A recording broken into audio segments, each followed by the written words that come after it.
What's good, y'all? It's the Demouchets REACT, and we're back with another video. Who we got today, C? Today we're back with another American reaction. So excited about this video. If you're new to us and we're new to you, make sure you scroll down, hit that subscribe button, and turn on the post notification bell because we're on the road to 200K.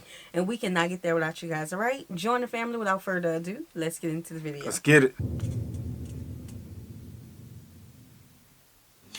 All right, let's just take this from the top. Beavers, okay, one of my favorite animals. Why? Because I believe it is the animal that is most similar to humans. And I know what you're going to say. You're going to say, what about monkeys? What about apes? What about chimpanzees? They've all got thumbs and they poke shit with sticks and they eat bananas just like people do. That's fine. I understand that they're very similar to people, but beavers are the most similar to humans in spirit. We are the only animals on the planet with the audacity to walk into a new ecosystem and be like, wow, I hate everything about this. I could A, migrate, but I'm not going to do that. I'm going to go with option B and change everything about the world around me to make it suit me better and fuck everybody else. Now, do I enjoy the wetlands that beavers create with their dams? No, it's not my jam. However, game recognized game, because when a beaver sees running water and is like, "You gonna do this? Okay, fine." That's all I needed for him to do that, and it became personal with me.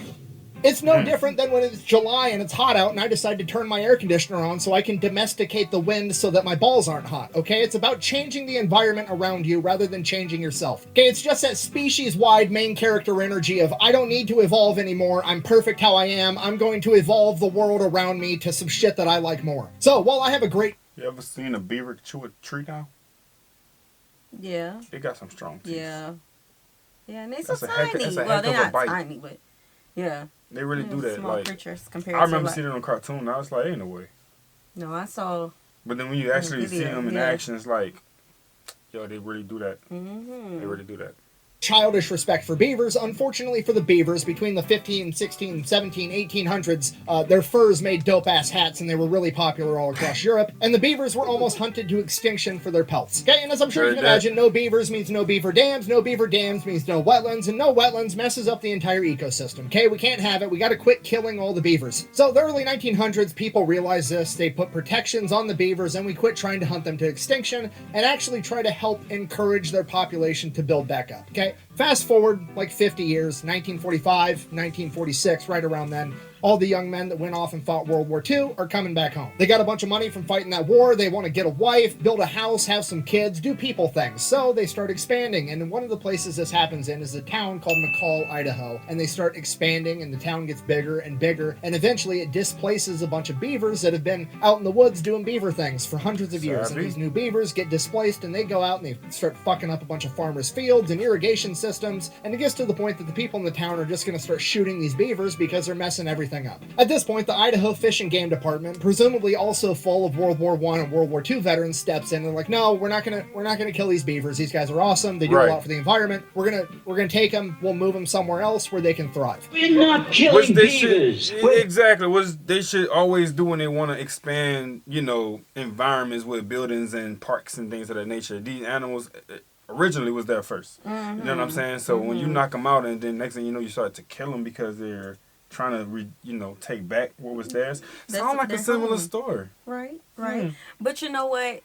I agree with not killing them. Just 100%. Placing them somewhere else. Because if y'all don't place them nowhere else and all y'all doing is just cutting down the trees and stuff, we have coyotes running across the highway at night. Exactly. Looking for they get in a time loop or something. Like, how the heck did we still get, like, yeah, it's too much. And I'm scared to get out the car.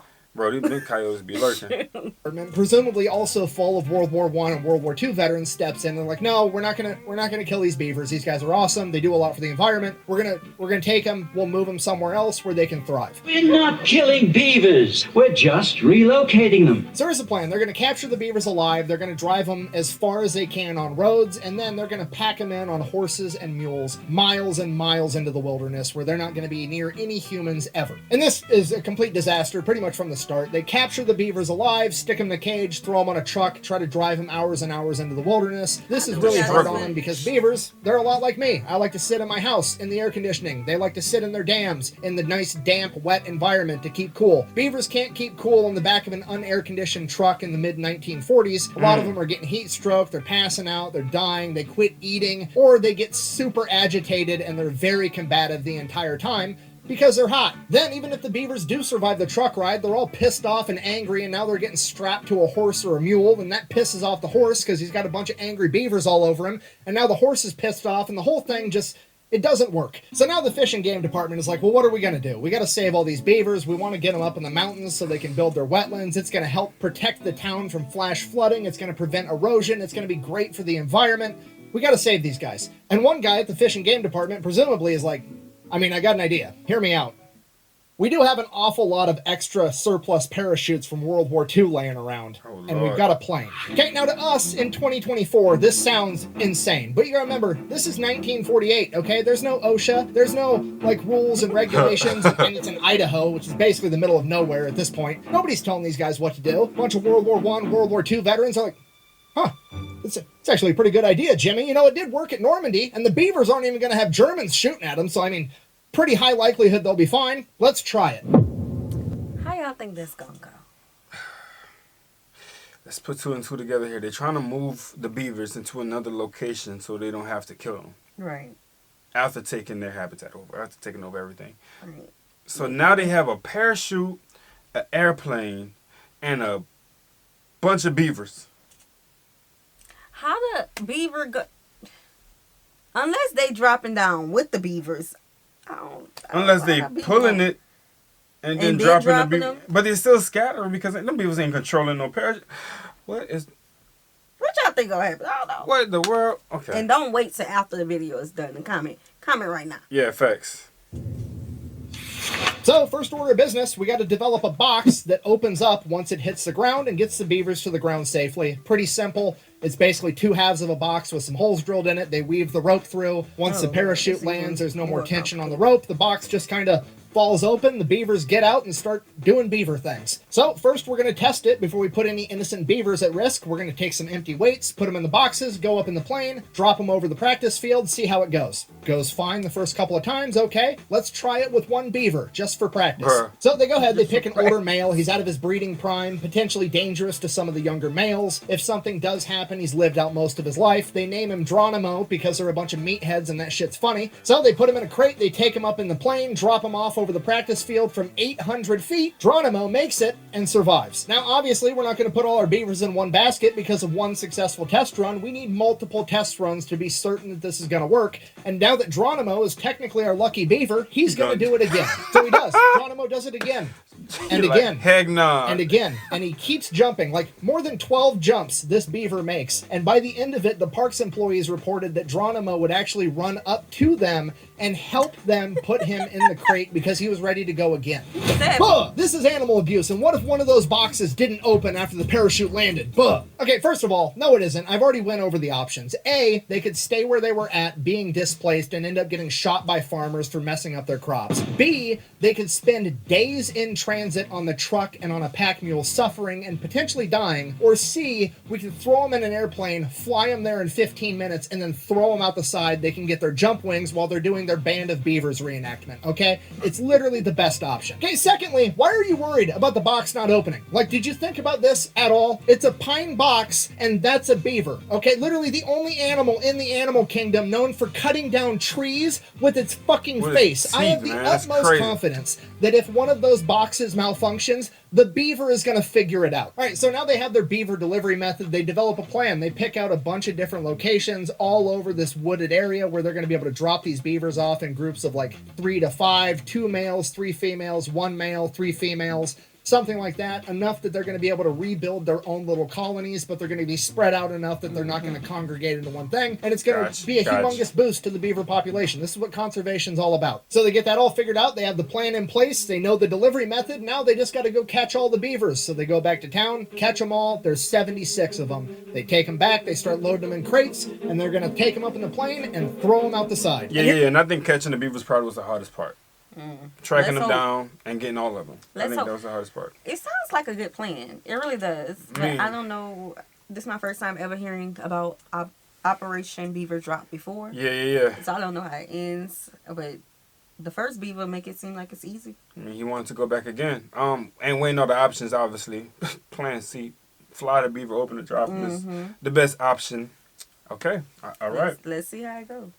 Here's the best part about the whole thing. They filmed it. Into the drop box.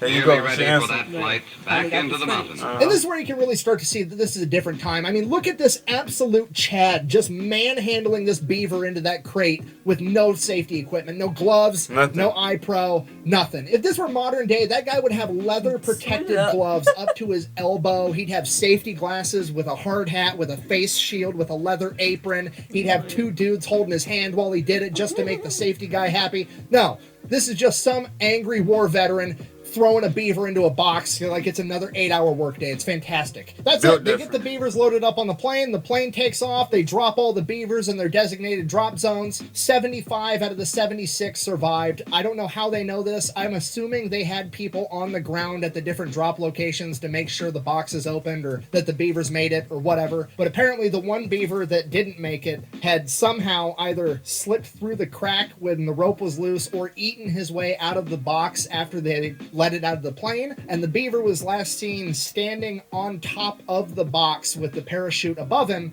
and he probably would have been fine, except when he got 75 feet off the ground, he decided to jump. He jumped. That little thing to get on my nerves. So on one hand, that's kind of sad, but on the other hand, you know, natural selection. If the other 75 beavers figured it out and you didn't, it's probably on you. On a happier note, though, the boys at the Fish and Game Department decided to hook up their lucky beaver, Geronimo. This is posted in the Journal of Wildlife Management, Volume 14, Number 2, April of 1950. The article, Transplanting Beavers by Airplane and Parachute by Elmo W. Heater, Idaho Fish and Game Department, McCall, Idaho. And I quote, Geronimo had a priority reservation on the first ship into the hinterland, and that with 3 young females went with him.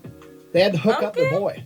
And he made it. Apparently they went to check in on him a couple years later, and his new colony was, and I quote, very well established. And Geronimo was not unique in that, because pretty much every drop zone ended up turning into a thriving beaver colony in the following years, because they kept tabs on this entire thing. And not only did it work, it was also super cost effective, because according to this journal, the cost of transplanting one of these colonies was $30. It was $2 for the box, $16 for the surplus cargo parachute, and the flight time, man hours, and fuel totaled to $12 for a total of $30 per colony. And just to be clear, that's the actual crazy part about this story. It's not the fact that they actually had airborne beavers to go save the environment. No, that seems pretty reasonable. The crazy part is that these guys back in the 1940s managed to get the job done, have fun, and record it, and they did it for like $300 to $500. Because we all know in modern times, if they wanted to do this, there'd have to be like a 15-year-long environmental impact study that costs the U.S. taxpayers $25 million,